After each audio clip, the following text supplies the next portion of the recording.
All right, guys. So you guys, thank you so much for making the time joining us today. We are filming live from the Pointe Malibu. Very excited to have our guest today, who is Ben Cort, the founder of the Foundry or CEO of the Foundry in Colorado. He will be talking about marijuana-induced psychosis with our internist, Dr. Mel Pohl. We will be answering questions every 15 minutes, so please feel free to put them in the chat box and we will address them when the time allows. And I will turn it over to our panelists.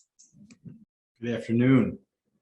Ben, welcome to the Pointe Malibu. Thanks a lot for having me, Mel. Pleasure to be here. Sorry to put you in such a terrible place. I was hoping you guys would have some decent weather when I came out. Come on, man.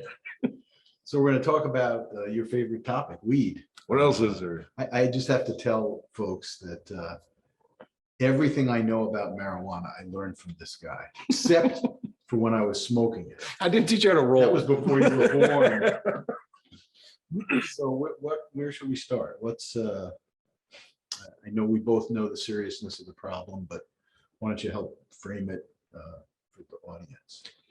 I love the topic that you guys chose was cannabis-induced psychosis because it's pretty rarely talked about, but it's so frequently dealt with inside of our world. So we would certainly love to talk about that. And it seems to me like some of the hot button stuff today, or let's stay out of the politics if we can, for the love of God. CBD, everybody wants to know about that. And of course, with you being who you are in the pain management world, maybe we can discuss that a little too. Good. It's a good agenda. We have a couple hours, Michelle, is that right? Three or 4 hours? 3 hours to talk.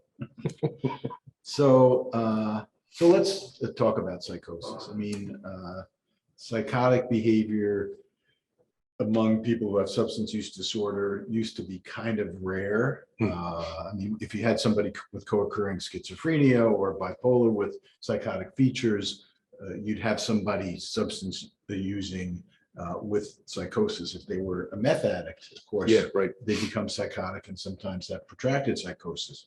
But we got a new problem. We got 16 to 18 to 25-year-olds showing up, first episode, right, of psychotic behavior.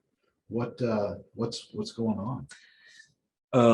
It's pretty scary, and it's so as the not doctor, let's let Dr. Pohl correct me on this, but we're going to get psychosis one of two ways. It's either going to be in here, we lost the genetic lotto like we did with our addictive personalities, or it's going to be chemical induced, right? Mm-hmm. So yeah, we're used to psychosis being amphetamine induced, and for a long time so much of it was meth. I think a lot of you whose story involved amphetamines and who used cocaine and things, we remember some of the nervousness and intensity that went with it, and that was always sort of what we considered to be where psychosis came from amphetamines. And 7 or 8 years ago, we started to see this thing pop up called cannabis-induced psychosis, which all the literature, I mean, formal stuff, but it was formal stuff that barely ever showed, certainly inside of our world, it was really, really rare. And the reason why it was so rare was because when we were consuming a plant that is 8% THC, 4% CBD, this is not going to happen. But when we move to these concentrates and these distillates, 70, 80, 90, 99% pure, we're seeing folks with like absolutely no history, no indications for experiencing pretty extreme psychosis, sometimes in as little as 3 months. So we're talking about a different chemical, right? Yeah. Oh yeah. Some people call it the crack of marijuana, you know, because it's concentrated and it ends up being so much more potent. And there are unexpected effects. I mean, marijuana, you know, we smoke weed to get mellow and calm and relaxed and disinhibited and eat a lot, you know, but that's not what's happening to these folks. No, this isn't Ren and Stimpy time, man. This is like, this is, Okay, so what traditionally what cannabis would do is, it lowers your heart rate, lowers your blood pressure. That's why there's that old myth about glaucoma. But there's not enough marijuana in what people ingest Exactly. to bring down your ocular pressure. Even though the old joke is, oh yeah, I'm smoking marijuana for my glaucoma, right? Exactly. There's not enough, but it does. It brought down blood pressure and heart rate. These concentrates are doing the exact opposite. So we're seeing a spike in heart rate up to about 50 BPM, and blood pressure is spiking. It depends on age and everything, but so even just that one simple fact that now we've gone from something that used to, from vasodilator to vasoconstrictor. That says something about the changing nature. And this is where I think our vernacular is really important. Like, I don't call it weed, marijuana, cannabis, because it's not. Cannabis is this really interesting plant that humankind has interacted with forever that grows all over the place. This is THC, and THC is a drug. Cannabis is a plant. It's a big difference in my mind. Yes, both stimulating the endocannabinoid system, right? The receptors that we all have. So, I have my own sort of speculation as to why is the difference? Why is it that you flood the receptor and all of a sudden things reverse? Actually, that's the way it is with a lot of chemicals that we ingest, isn't it? Well, sure. The paradoxical effect of a chemical is seen if you exceed the dose.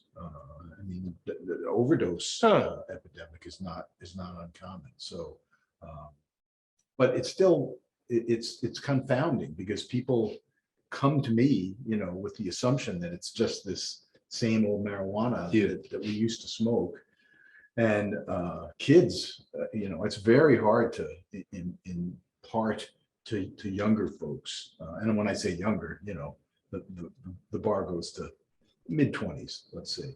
But you and I know that the effect of marijuana, let alone high potency THC, on a growing brain is substantial, right? Oh yeah. You didn't even want to use the fairly benign stuff in a pre-myelinated. Exactly. So for boys, mid 25, 26, for ladies, 22, 23-ish, we really didn't want to use it then because it would change the way that our brain developed. However, it was really pretty benign. So the problem that we're bumping into that you just nailed is that forever we really did embrace this crazy reefer madness stuff. Like when I was growing up and Nancy Reagan was telling us what to do, it was the devil's lettuce, it's going to kill you and you're going to, and it wasn't, it just wasn't. Yeah. But the problem is, as the perceived risk of this has dived, and those of you who are at all familiar with any of my work, I will blame that and put that solely at the feet of the industry who is attempting to profit on the sales of it, is the perceived risk of this plant has declined. The actual risk of the usage of this high potency THC has increased so much. So it puts us in this really tricky spot where our patients are going to argue with us like they're doctors. And because they've grown up their whole life, it's benign, it's never hurt anybody. And we could suppose it didn't, but now we're just in a different place. And of course, we're not going to get political, Please. Even though you're on the edge of politics already. But the information that it's a benign drug was made really clear by the legalization, right? If mom and dad can get it at a shop and it's on the billboards and there's freaking buses driving around town, it's got to be safe. Why else would they, alcohol is legal and so now is marijuana. So I have to underscore that I think that the perception of risk has gone down in response to the legalization efforts. And as a result of feeling safer, the usage has gone up. For sure. That's what the data tells us. It's always the biggest predictor of use. The lower the perceived harm, the more we use. And interestingly, one of the things that I've sort of seen, I told a story about this in my book, which is What's the not name of that book, by the way? Weed Inc. Funny you should ask. Yeah. Not nearly as good as his book, one of the many. It's really not a very good book, but it might be a fun read. I told a story about a young man, and interestingly, just last week heard almost verbatim something from a mom where her teenager said, he used the word they wouldn't have if it wasn't safe. And the point that I try and make in the book, and I'll keep coming back to, is there is no great benevolent they in the world. What there are lobbyists who write legislation, pay politicians to introduce that legislation, and then work a deal to get it voted on. I just have to say, using the word political sounds very political. But go ahead. No, it's an interesting. Am I allowed to cuss? Michelle, can I cut? No cuss. Dang it. If you ask me, I say that. No. Say it without effing. Dr. Pohl's virgin ears. I will not. But so it's not like there's not an IRB behind this. There's not a board saying this is best for public health. This is not. Right. It's just how the process works. But we do have this perception that if something is sold in a store, if there's a wrapper, if it's safe, because FDA has always stood behind these products. FDA is not involved in this. Mm. And they are safe as a result. Yeah, and they're not safe. I mean, but it is a tough sell. I mean, I think of conversations I have with young people, and but it's only weed. You know, I mean, that's what you keep hearing, and to convey that the version of this substance, and even THC that you access in a dispensary is much more higher potency than used to be on the street, right? I mean, when I bought even good stuff was 7%. Is that about right? Tops. Even less. Yeah. Yeah, I got 7%. I got. Everybody in the world told me it was really good stuff. We all swear we had the best weed in the world. Where are you from? You're from California, aren't you? Well, from New York, but you know. See, I'm from DC, and while everyone swears they have the greatest weed in the world, we really did. Yeah. But no, yeah, we were smoking 5, 6, 7%. And that, you know, it just underscores the fact that this is just a more potent substance. And then you get into the 80 and 90%, the dabbing version. And I think it's time for a question from Michelle, if she has one. But after that, I want to get into dabbing and the really high potency extracts. Okay. We do have a question specifically for Ben. Ben, what action can we take as providers to participate in legislation affecting our communities and behavioral health care? Well, that depends on which state you're in.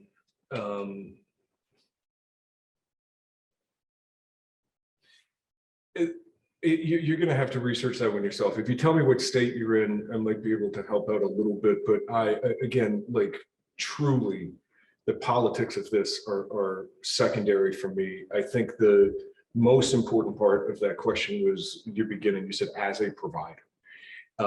As a provider, if I can encourage you to do two things, and that is to be as educated as you possibly can be on this issue.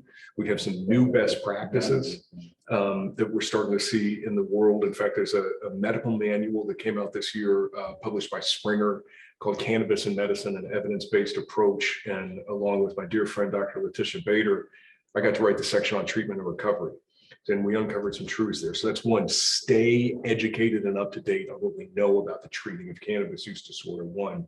And two, if I could implore every clinician, every frontline worker, every doc out there who may see this, please be very, very careful in how you approach the cannabis-dependent patient. Watch your microaggressions. In the same way that we've learned to watch our microaggressions when we talk with other populations of people, the amount of times that I've heard things like, it's just weed. You're here for weed. You're not doing any other drugs. What it's taken for that individual to finally get across from you, because the world has told them that they can't be addicted, that it's just a plant, that it's not a thing. The amount of work and guts it's taken them to get across from you, please just be very, very careful with those microaggressions and welcome them in, because they're one of us. They got the same thing we got. It's just that's their drug of choice. Yeah, that's their version of addiction. And they're asking for help and they need help. So yeah, that's a good point for me to stay mindful of. I was thinking about seeing somebody come in and being in an environment, a treatment environment where they get the same message, it's just weed. Insurance companies don't want to pay to treat people with marijuana dependence, right? And you and I know that, especially the new version of THC with the high potency variety, in addition to the physiological changes causing psychosis, there's also a serious amount of physical dependence and tolerance, right? And withdrawal. So that, it's common for me in clinical care to see somebody come in, stop marijuana, and be vomiting and sick and anxious and have insomnia and irritable, if they're not psychotic, and that can last a period of time. So there's a physiological withdrawal syndrome that needs to be treated. Is that crazy? Which part? The physiological withdrawal.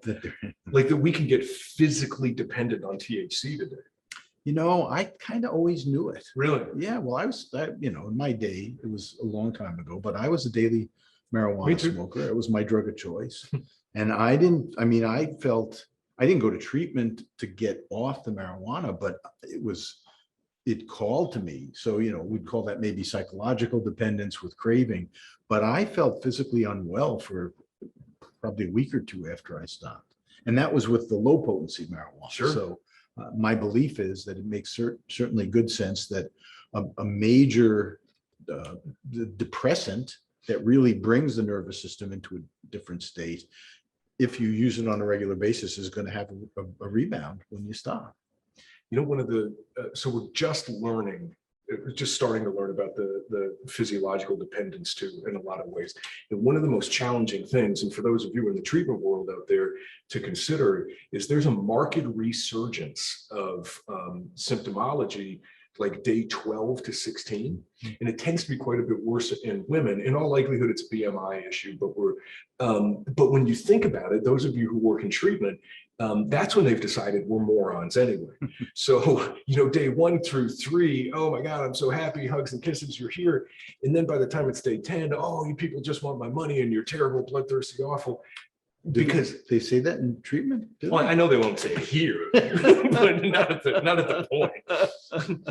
But the problem is, a lot of the times when that motivation for treatment reaches one of its lowest points, they have a physiological response to it, and they start craving again, and managing that's been tough. Yeah, well, any of those protracted withdrawal syndromes are really tough to manage. And, I'd rather have somebody in a structured setting where they can receive short doses of medication, hopefully not habit forming, but still something, managing anxiety and insomnia, those are the things that bring people back in the early days, right? Amen. Yeah. So a little protracted withdrawal. Anything on beyond 30 days, like a pause syndrome? Yeah. So, the question that you always have is, was this a psychotic episode or was this a psychotic break? Yeah. And case study after case study after case study. But I'm thinking of one individual we treated last year. He was a young man, 21 years old, and he'd had multiple episodes. But it wasn't until we were roughly 3 weeks in that we were able to find a good baseline for him, that our psychiatrist is like, oh, okay, I actually think that's him. Because he hadn't ever abstained from. Kind of landed, yeah. He initiated on concentrates. He'd never smoked a flower. He initiated on concentrates, and it was all he consumed, and he'd never had a break in it. So it was 3 weeks. And that's, I'd say, about 2 to 3 weeks is usually, that's what we expect it to take before we're going to see who somebody is. Sure.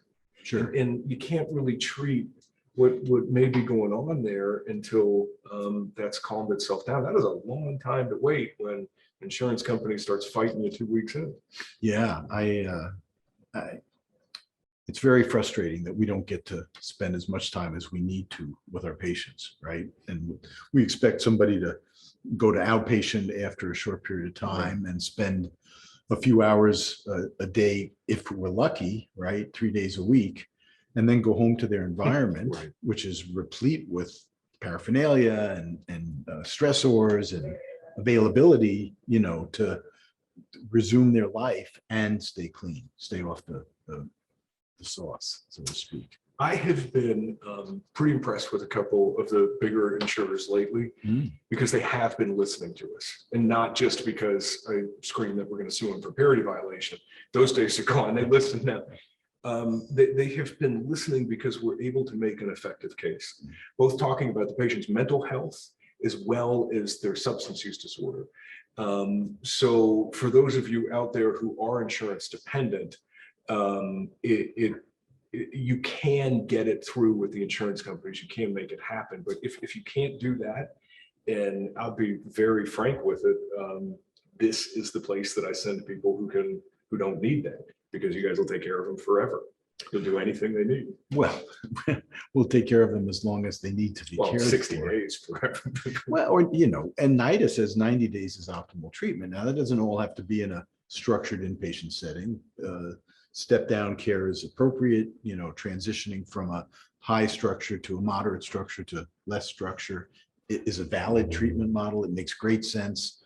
Learn, try, maybe have some challenges, bring them to the process, and then have a little less structure and really resume your life functions. I mean, that's a challenge to keep people engaged in the treatment process, the treatment process, let alone the continuing care process. But I just in other treatment settings that I've worked in, it's in spin dry and out, 3 to 5 days, and they've had treatment. And they feel like they've had treatment. And that's, of course, a real disservice because it's not treatment.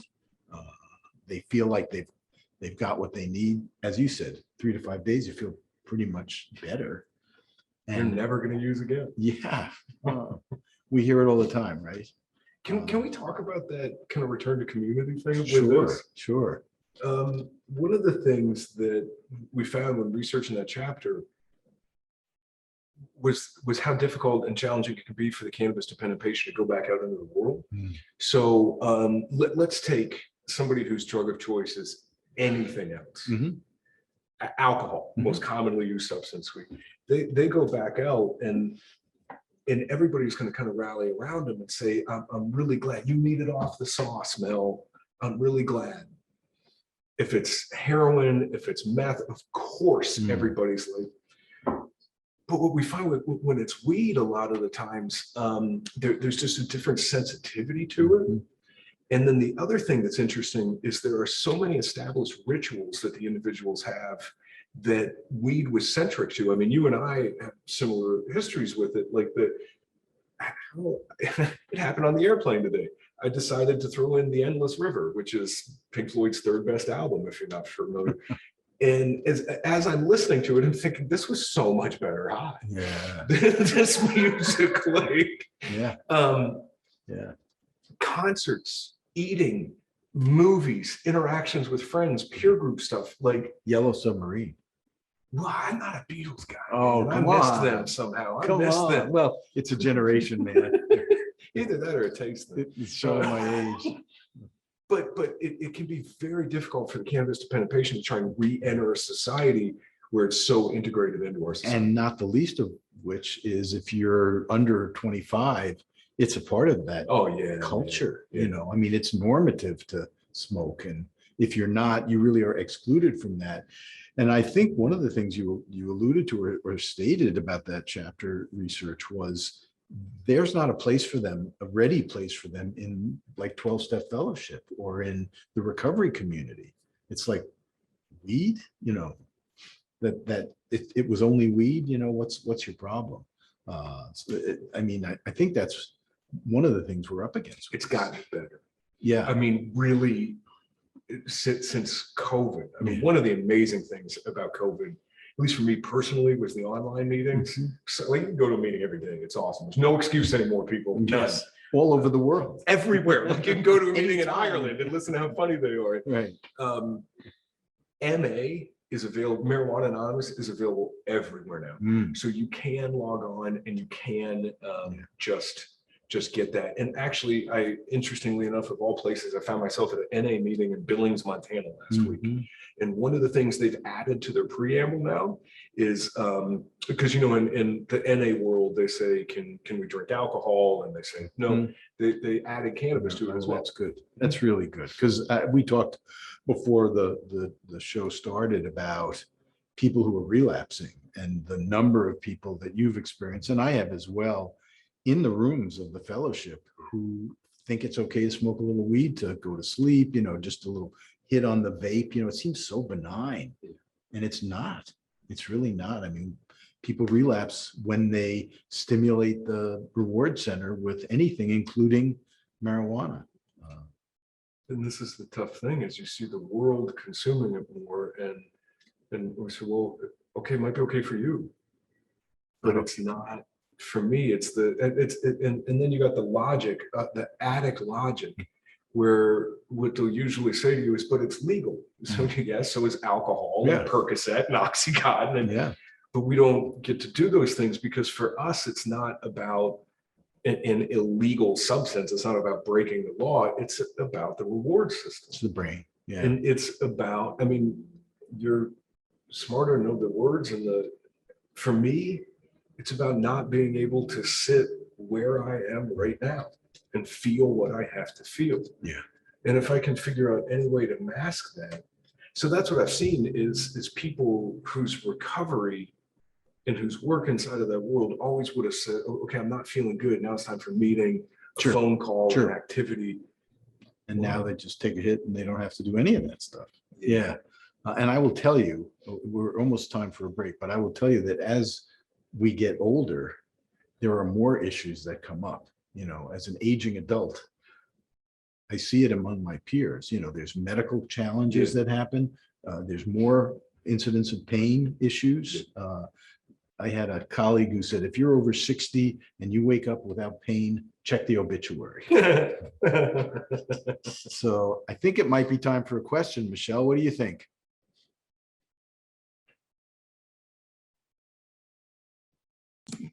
Michelle. Yes, we do have questions. There's a delayed reaction here in Malibu. Did you doze off? No, it's Malibu internet. Malibu internet, it's just Malibu. I've got a couple questions actually for you. So, from a scientific background, what are your best recommendations for scientific references that have good studies and data?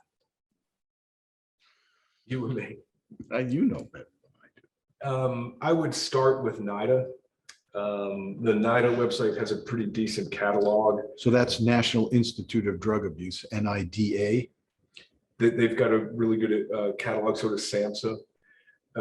That's SAMSHA. SAMSHA. The reality of these, since they're both US organizations, and since THC is a Schedule I controlled substance, you won't see any research on benefits. If you want to look to that, we've got to go into Europe and more than anywhere into Israel. But those have big, solid repositories of information. There are some gigantic catch-all ones that you want to look at. The Lancet originally published February 2015, volume 2, number 3, called The Effects of High Potency Cannabis on Psychosis. And it's been updated every year since. That's a really good one. And then you have Volkov et al. Gone to Pot, originally published in 2012, and the last publication in October of last year. Fascinating stuff. So the original publication in 2012 showed us that roughly 10% of everybody who consumes THC would develop a dependency at some point. A portion of the population is genetically predisposed anyway. The update in October of last year put it at 30. So those are some good places to start. But what I always caution people with is use a very, very selective eye when it comes to this. That thing that your nephew read on the Huffington Post, not science. Science is, and we'll let Dr. Pohl correct me on this or say more, journal published, peer reviewed, period. And I'll editorialize and say that evidence-based treatment, the evidence is skewed. So what we really see is we see very selected groups that are studied with hardly any variables. And in that group of people, X, Y, and Z happened. So even our best peer-reviewed journals don't meet the standard of what happens if I smoke weed, Ben? You know, what's the likelihood of me getting into trouble? And it's really, you know, I'm not discounting all the journal articles that are available, but I am saying that the state of medical science is pretty faulty. And I think that I don't know what the solution to that is. I mean, you know, Well, really. that's reassuring. Well, I'm sorry. It's the way we study behavior. I mean, look at the psychological studies that we do. No, you're exactly right. And who's funding the studies? You know, if there's a drug involved, I can tell you who's funding the studies. Speaking of drugs, let's talk a little bit about CBD, shall we? Michelle's trying to get our Oh, attention. Michelle. And then I really want to talk about CBD. Okay, Michelle, what do you want? Okay, I do have a request from one of our attendees. Can the host talk about what the range of psychotic breaks and episodes might look like under the influence of marijuana? Is it consistent with DSM criteria, or are there marijuana unique symptoms you are seeing? I'm going to toss it back to Ben. Come on, man. I'm going to start. So psychosis is psychosis, and this would meet the criteria for the DSM. I believe psychosis NOS, but what's really happening is it's drug-induced psychosis. That said, it's delusions, it's paranoia, it's hallucinations, and all the concomitant symptoms that go along with any psychotic break. And I've seen a number of cases, and it's really quite scary. I mean, it's not uncommon to see people be violent, you know, just like a meth psychosis. Not at all. And, you know, attack police and, you know, do all sorts of what we might term crazy, but certainly out of touch with reality symptoms.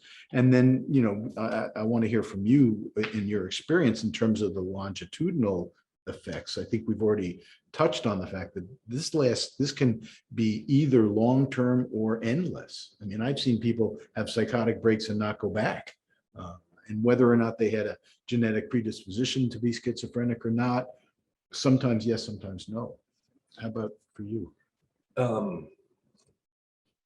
The severity of it. So when I, as a non-medical professional, think about the word psychosis and try to describe it to other people, I just go right to the pejorative, crazy, and all things that roll up underneath. And when I think of crazy, which I'm really not meaning to be pejorative. I have a major depressive disorder and PTSD myself. To me, the scariest of all of them is schizophrenia. And we've started to see a lot more schizophrenia over the last couple of years. So that's when, again, in a layman's explanation, you see and hear things that other people do not. And it's very real to you. And so we've learned, it was a big study about 3 years ago, we've learned that any usage of high potency, and remember that our knowledge of high potency is still capping out mid-teens. We can't even tell you what's happening above 20% THC. Mm-hmm. Hopefully we will. Come on, Chris Hoffner, get after it. We're waiting for you, brother. A 2.4 time increased risk in the diagnosis of schizophrenia with any usage pre-18, and it's dose responsive. So the higher the dose, the higher the risk, which is a pretty big deal. So you're saying that that's in 15, 20% potent marijuana. 16 versus what we know people are using in the dabbers who are using these high potency. To say a little bit about how that process unfolds. Yeah, 99.9% pure THC, Delta 9 THC is what we've gotten to. So it started with, and again, if you just consider the way that this is all played out, we grow a whole lot of weed. We don't sell shake. You know, that we used to get maybe 1 or 2 buds in a bag when we bought it. The rest was popping and seeds and shaking. So now we only sell the bud. So the shake was throwaway for a long time. And then somebody gets the idea, there's a lot of THC inside of that shake. So what we should do is take a solvent, force it through that organic material. And what comes out at the end is solvent plus THC because it binds to the THC. The solvent of choice was butane. It's a good idea not to smoke butane, to everybody there. So we would purge the butane from it. And what would be left would be essentially THC with some other stuff in it. And then the more you purge it, the more pure it would get. So we were able to get 50, 60% that way. Then they found propane. Oh, that's an even better way. Isopropyl, even better. Gravity, reverse osmosis, closed loop extraction systems using cold water were really effective. So the potency keeps increasing as we figure out ways to get more purity. So less solvent, more THC. And where it's maxed out, I mean, you keep thinking it's maxed out, but there's just nowhere to go from here, is something called a distillate. So a distillate is actually, it's not solvent extracted, it's delta 9 THC separated at the submolecular level to simply isolate. So when you think about they only pull the delta 9 out of it. And the way I like to describe the delta 9 is all THC is a boxer. But the delta 9 THC was like Mike Tyson when he was biting people's ears boxer. Like, whoa. Yeah. Good God, I hope he never sees this. Respect, Mike. So, yeah, we don't want him coming after you. So it's an expensive process to produce the distillate? No. Oh, God, no. Do it in the garage? No, you can't make a distillate in the garage. So that's no layman's. That's like real. It's a chemical process. Yeah, you got to be solid. And where do you buy that in the dispensary when you walk in? $9 a gram. With a coupon, I can get it for $7. In Colorado. Or California. $7 a gram. When you think about this, man, this is a great litmus test for telling when the last time somebody smoked was. If they start talking to you about ounces or variations of ounces, they're old. If they start talking to you about buying like finger bags, 3-finger bag, they're old as hell. Yeah. Because today, what we're talking about, it's all in grams. Micro. Yeah, it's all grams. So, but what you're seeing then is people consuming 2, 3, 4 grams daily. The highest daily consumption I've seen was 8 grams daily.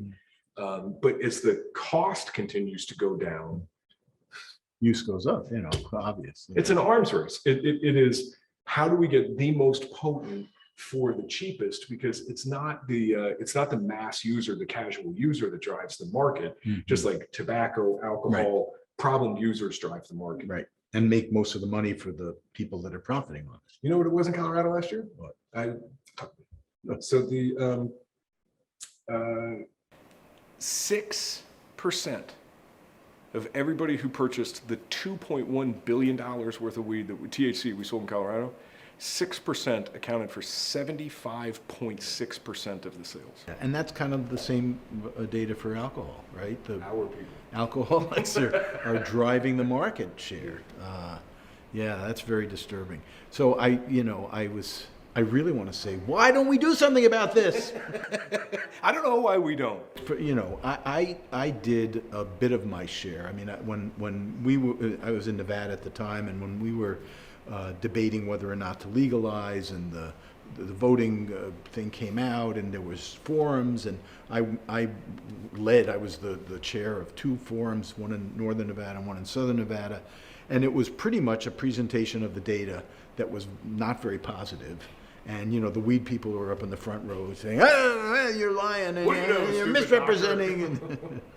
But it went nowhere. I mean, all of our efforts were to nothing. And I think you would clarify that it's a money issue, and the amount of money that was spent pro legalization was just so much more overwhelming, because they could spend that money because it's a multi-billion-dollar industry. There's no money in prevention here. And it's disheartening. It is, isn't it? There's money to be made selling these things, but not stopping it. And even now, if we're all going to be honest about it, because this is something that people yelled at me at the beginning for. They were like, well, you're in substance abuse. You just want to treat more people. Yeah. Okay, well, isn't that paradoxical? This has been good for business. Yeah. And I would give it all back in a second. I mean, I know, because I know you as a man, if you and I woke up tomorrow and there was no need for our services, I'd be sitting out on the beach. it'd be the best day. Well, we'd be broke. we'd be in the lake, but it'd be the best day of our lives. Yeah. No, I don't take any joy in the amount of business that there is, or the fact that there will always be business. You know, it's the human need to modify mood and escape, if you will. We talked yesterday on the Facebook Live program with Dr. Fong about, you know, what is it about our culture that makes us want to escape from reality? You know, is it an intrinsic human need? I don't think so.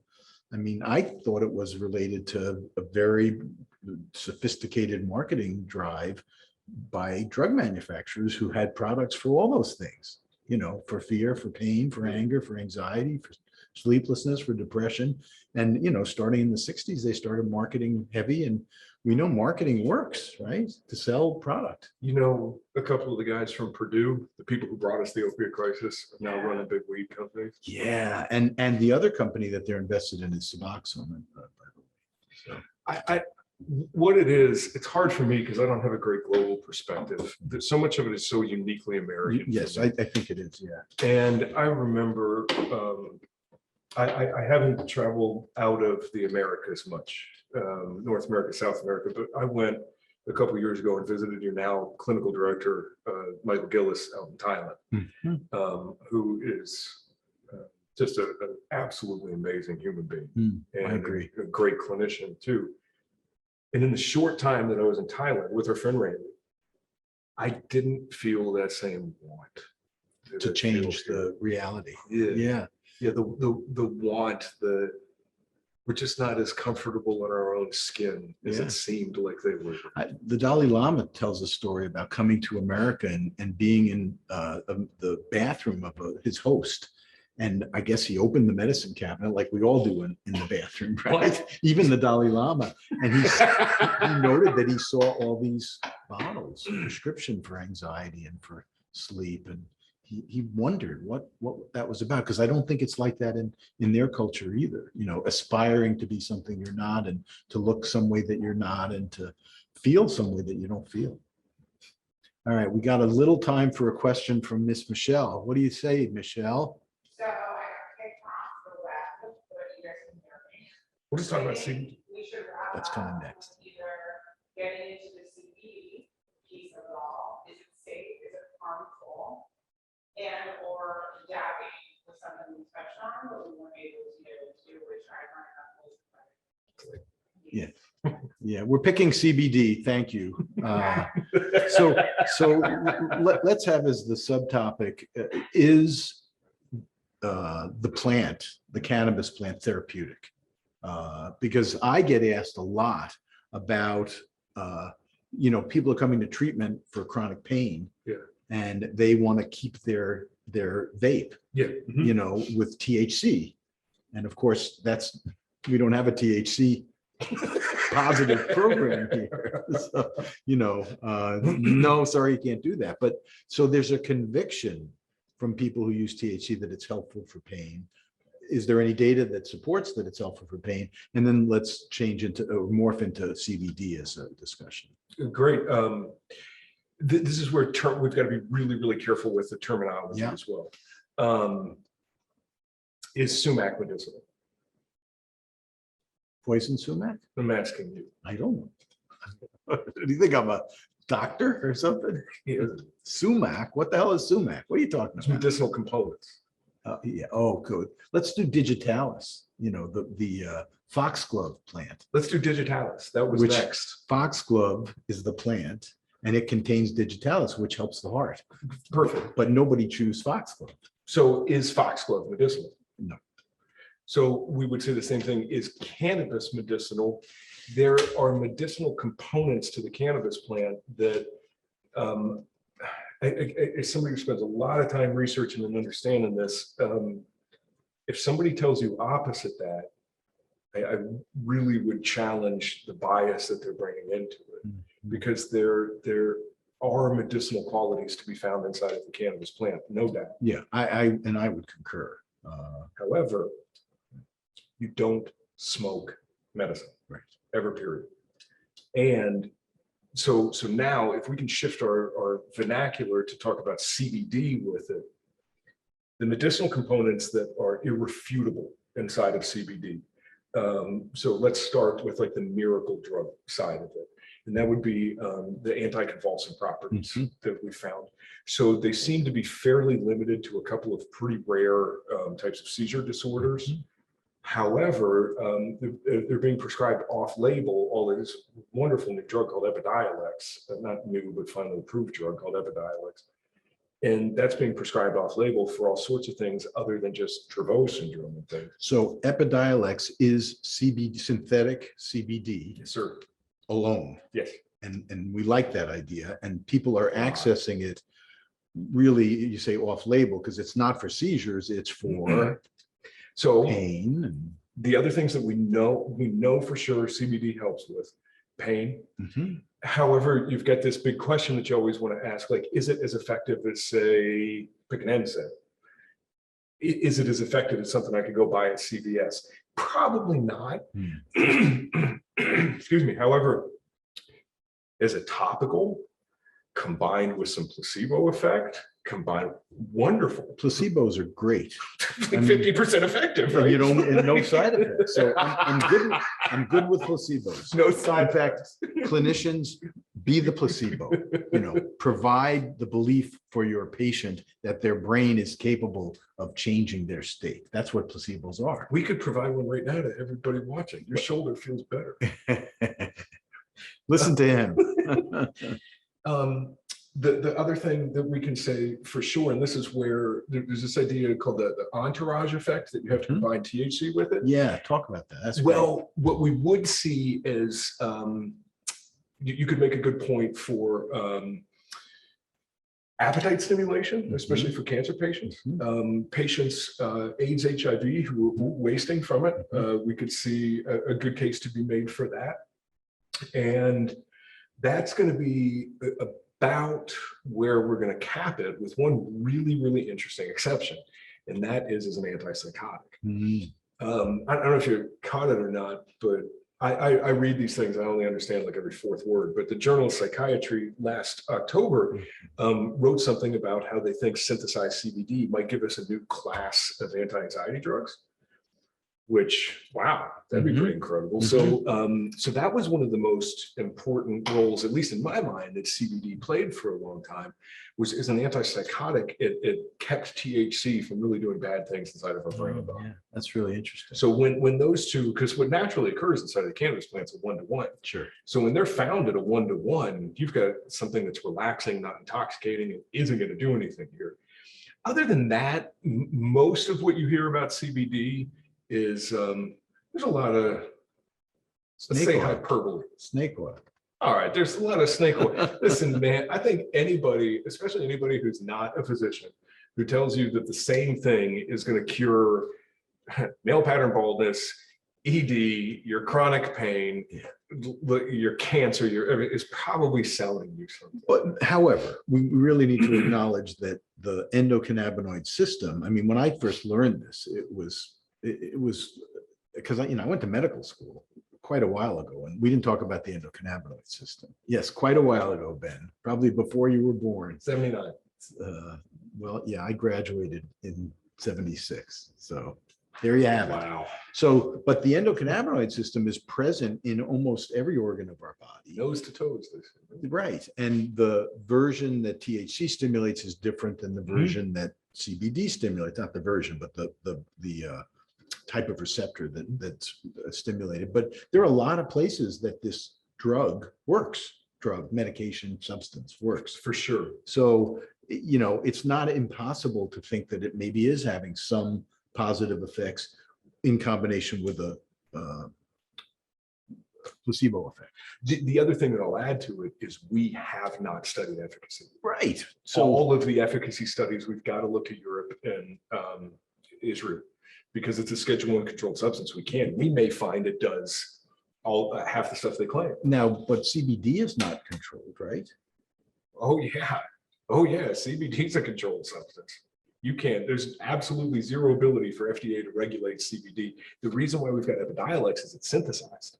Yes, but I can go in and get to Walgreens and get CBD infused, blah, blah, blah. It's a loophole. It's a simple loophole. Nobody's regulating it. Talk about that. It's from the Farm Bill. So absolutely nobody is regulating that stuff that you buy. But before I go down this, let me very clear, like the hardest chapter that I wrote in that book, the medical one.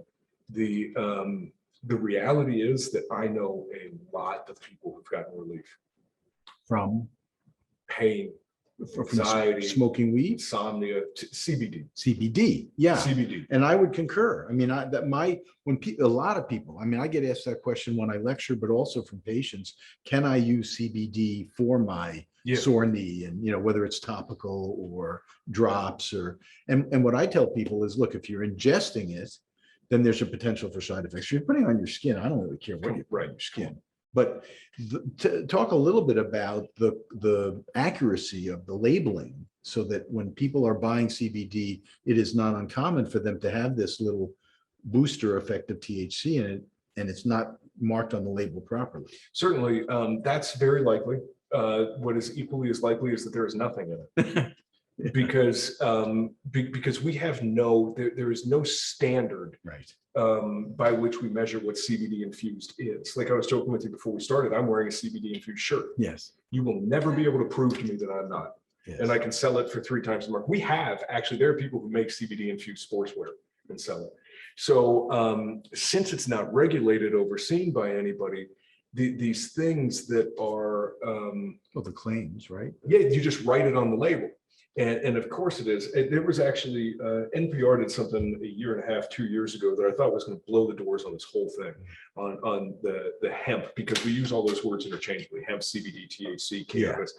80% of the hemp that we got when NPR did this story, I haven't stayed up with it. 80% of the hemp that we have in this country is imported directly from China. Mm-hmm. The reason why China has so much hemp is because it's got this big giant root, like an anchor root that comes down from it, that does an incredible job of sucking heavy metals and pesticides out of the soil. Mm-hmm. So they use it between plantings to basically clear the soil out. And then all of that stuff is stored in the stalk. So when you were using hemp leaves, you didn't get any of that nonsense. But since China said, oh, okay, well, you guys have an appetite for hemp, take all of our hemp. Yeah, and we grind it into pulp using the stems as well. And then we infuse it into things that people eat. And so the big story that NPR did about it was all the metals, pesticides, and carcinogens that were in it.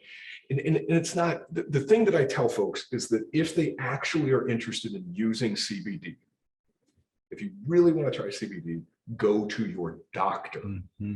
And if your doctor chooses to write you a prescription for one, there are 4 drugs. 2 of them have THC in them. One of them's just, there's Dronabinol, Epidiolex, Marinol, and Sativex. Your insurance will pay for it too, so that's way better. If you don't want to go to your doctor because you don't trust them and you haven't gotten your vaccine and you're one of those people, and you don't want to go to your doctor, you should be paying $120 a gram for CBD. Yes. That's about how much it should cost. Yes. So a lot of, can we say, uncertainty and also a lot of ambiguity in situations.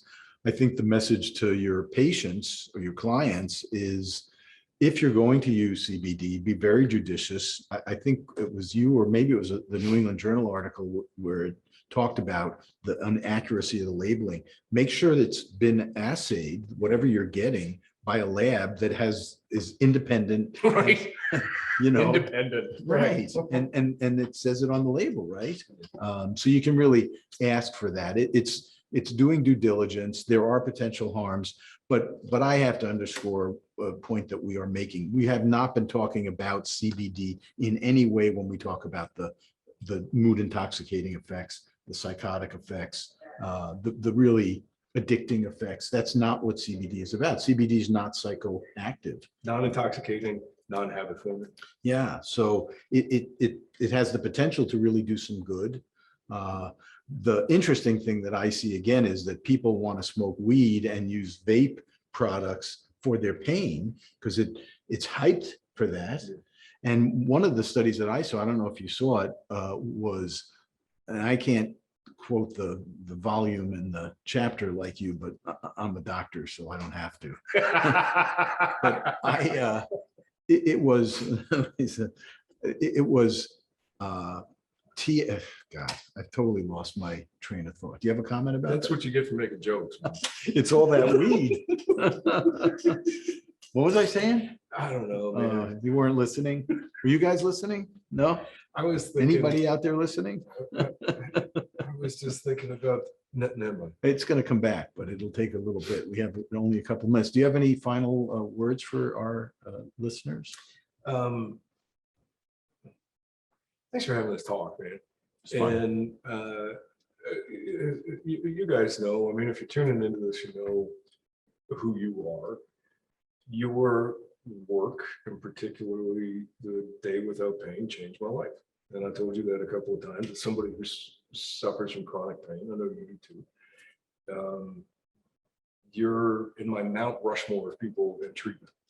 And the fact that you're willing to have this conversation with me is pretty incredible. And I think that for the rest of you, we should show you how big and how serious this is, that the guy who we all go to, everybody who's been in this field for more than a minute, when we think about addiction and pain management, we think about Dr. Pohl, that this is something that you're considering here.